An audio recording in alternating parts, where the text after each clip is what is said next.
Japan के Tokyo city में जनवरी के 2 तारीख समय था करीब शाम के 6 बजे। फ़्लाइट 516 जापान के सप्पोरो में न्यू चितोज़ एयरपोर्ट से रवाना होकर टोक्यो के हनीडा इंटरनेशनल एयरपोर्ट में लैंड करने वाला था। सब कुछ ठीक चल रहा था, लेकिन तभी एक ज़ोरों की आवाज़ हुई। फ्लाइट के अंदर स्मोक से भरने लगा। कोई कुछ समझ पाता, लेकिन तभी फ्लाइट के पैसेंजर्स ने देखा ऊंची ऊंची आग की लपटें फ्लाइट को धीरे धीरे अपनी लपेट में ले रही है। इस फ्लाइट में 379 पैसेंजर्स और उसके साथ 12 क्रू मेंबर्स थे। हर दिन की तरह इस दिन भी सब कुछ नॉर्मल चल रहा था। फ़्लाइट 516 जापान के न्यू चितोज़ एयरपोर्ट से करीब 3:50 PM में टेक ऑफ करता है। जापान एयरलाइंस के अनुसार सब कुछ नॉर्मल था। उड़ान के समय या टेक ऑफ के समय फ़्लाइट को कोई भी प्रॉब्लम नहीं हुई और बस कुछ ही मिनटों में ये फ़्लाइट लैंड करने वाला था। अभी इसकी टक्कर होती है रनवे में एक कोस्ट गार्ड एयरक्राफ्ट से और इसकी वजह से फ्लाइट में भयंकर आग लग जाती है। पूरा रनवे धुआं से भर जाता है। सूत्र के मुताबिक कोस्ट गार्ड एयरक्राफ्ट में टोटल 6 मेंबर्स थे, जिनमें से 5 मेंबर्स अपनी जान से हाथ धो बैठते हैं और पायलट पूरी तरह जख्मी हो जाता है। फ़्लाइट 516 के पैसेंजर्स के मुताबिक पूरा विमान स्मोक से भर गया था। सब लोग बहुत ही ज़्यादा डर गए थे। कोई नहीं जानता था आगे क्या होने वाला है। और एक पैसेंजर के मुताबिक फ़्लाइट के लैंडिंग के समय एक ज़ोर का झटका महसूस हुआ और कुछ ही सेकंड बाद विंडो से बाहर उनकी नज़र में आया आग की चिंगारी। तब तक पूरा विमान स्मोक से भर गया था। लोगों को सांस लेने में तकलीफ हो रही थी। प्लेन के अंदर टेम्परेचर तेज़ी से बढ़ रहा था। पैसेंजर्स को लगा कि अब वो शायद ही बच पाएंगे। सिचुएशन और भी क्रिटिकल होती जा रही थी। एक क्रू मेंबर के अनुसार सामने के सिर्फ 1 सेट ऑफ डोर्स ही हम यूज़ कर सकते थे पैसेंजर्स को बाहर निकालने के लिए, क्योंकि बाकी सब डोर्स आग की चपेट में आ चुके थे। ऐसे में 379 मेंबर्स को इतनी कम समय में सिर्फ 2 डोर से निकालना एक बहुत ही रिस्की एंड चैलेंजिंग काम था।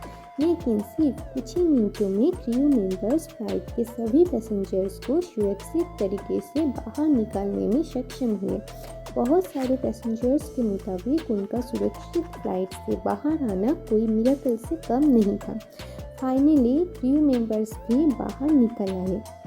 उसके कुछ ही समय बाद फ्लाइट को पूरी तरीके से आग ने अपनी चपेट में ले लिया। फ्लाइट 2 टुकड़ों में बांट गई थी।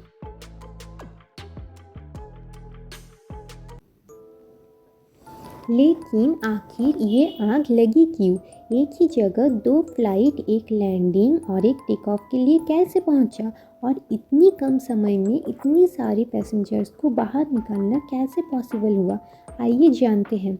एक सूत्र के मुताबिक एटीसी ने फ़्लाइट 516 को लैंड करने के लिए परमिशन दिया था, जबकि कोस्ट गार्ड एयरक्राफ्ट जो कि उस वक्त प्रिपेयर हो रही थी टेक ऑफ के लिए, उसको भी उसी टाइम टेक ऑफ के लिए परमिशन दिया गया। लेकिन जब तक पूरी इन्वेस्टिगेशन नहीं होती तब तक हम इसको सही नहीं मान सकते। जापान सिविल एविएशन ब्यूरो के एक ऑफिशियल के मुताबिक कोस्ट गार्ड एयरक्राफ्ट को टेक ऑफ के लिए परमिशन दिया गया, ऐसा कोई भी इंडिकेशन उन ट्रांसक्रिप्ट्स में नहीं है। एटीसी के अनुसार उन्होंने कोस्ट गार्ड एयरक्राफ्ट को होल्ड करने के लिए कहा था। अब ये भी हो सकता है कि कोस्ट गार्ड एयरक्राफ्ट को जिस जगह होल्ड करने के लिए कहा गया था उससे कुछ आगे जाके उसने होल्ड किया, जो कि एटीसी के लिए ट्रैक करना मुश्किल था। ये भी हो सकता है कि कोस्ट गार्ड एयरक्राफ्ट ने तब रनवे में एंट्री की जब कोई संभावना ही नहीं था, लेकिन ये एयर ट्रैफिक कंट्रोल के इंस्ट्रक्शन की वजह से हुआ है या फिर पायलट जो कि इंस्ट्रक्शन को समझ में गलती कर बैठे उसकी वजह से हुआ है। ये तो फर्दर इन्वेस्टिगेशन से ही मालूम होगा। लेकिन अगर फ़्लाइट 516 पहले ही अगर कोस्ट गार्ड एयरक्राफ्ट को देख लेता, फिर भी फ़्लाइट की स्पीड एंड वेट की वजह से पायलट के लिए स्मॉलर प्लेन को अवॉइड करना इम्पॉसिबल था। अब बात करते हैं, क्या सच में फ़्लाइट 516 के सभी पैसेंजर्स का सही सलामत वापस आना मिरेकल था या फिर हकीकत कुछ और ही थी। सबसे ज़्यादा श्रेय अगर किसी को जाता है तो वो है क्रू मेंबर्स को, जिन्होंने अपनी जान की परवाह ना करते हुए बड़ी ही ईमानदारी से अपनी ड्यूटी निभाई। जिस तरीके से क्रू मेंबर्स ने सभी यात्रियों को हौसला दिया वो सच में तारीफ के लायक है। एक क्रू मेंबर के अनुसार आग लगने की खबर मालूम चलते ही हमने पैसेंजर्स को शांत होकर अपने सीट में बैठे रहने को कहा। उन्हें ये दिलासा दिया कि घबराने की कोई बात नहीं, क्योंकि हमें सामने के इमरजेंसी डोर से एग्ज़िट करना था। इतनी सारी पैसेंजर्स को लेके ऐसे में ये काम थोड़ा रिस्की था। विमान के अंदर भी टेम्परेचर तेज़ी से इंक्रीज़ हो रहा था, लेकिन थैंकफुली हम सभी को बाहर निकालने में सक्षम हुए। क्रू मेंबर्स के अलावा फ़्लाइट में यूज़ हुए मॉडर्न टेक्नोलॉजी ने भी एक बहुत ही इम्पोर्टेंट रोल प्ले किया। फ्लाइट के इंटीरियर पार्ट्स को इस तरीके से डिज़ाइन किया गया है ताकि ज़्यादा देर तक आग से जूझ सके। सिर्फ यही नहीं, आग लगने की सिर्फ 1 से 2 मिनट के अंदर ही आग बुझाने की प्रयास आरंभ हो गई, लेकिन कोस्ट गार्ड एयरक्राफ्ट के मेंबर शायद इतने लकी नहीं थे। 5 मेंबर्स को अपनी जान गंवानी पड़ी।